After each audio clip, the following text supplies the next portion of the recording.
Hi guys, so it looks like from the discussion this week, we all chose to talk about Locke and his ideas about how we obtain the information that, we kind of gain from the world, and that we're not actually born with any, but that it all comes from experiences and from other people. So it looks like we all had some different ideas about this, but I would say the majority of us kind of saw or agreed with part of what he said, but also had some ideas of how that could also be wrong. Some things that I picked up on were something Sarah said in one of her posts was that it's not it can't be, or religion can't be an innate idea, or God can't, because it doesn't carry across all cultures. And I did find that to be a really interesting point. I totally agree with that. I was also thinking, though, it could possibly be argued that God shows up as something different for a different culture.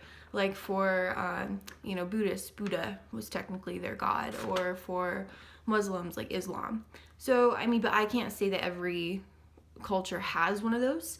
So I did think that was a really interesting point. Another thing that I was looking at was children.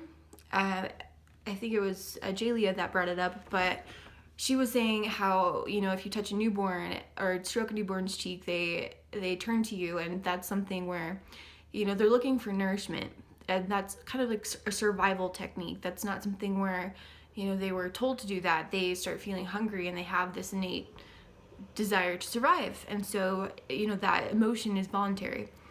Another thing with that is children, so young children. She brought that up as well. Young children having kind of that, just innate feeling of doing right or wrong. And so I thought that was interesting as well. So all in all, I thought that there was a lot of really good points brought up. I think that there was some really great arguments made for both sides, agreeing with Locke, or also pointing out some things that maybe he kind of fell short on. But so thank you so much for the discussion this week.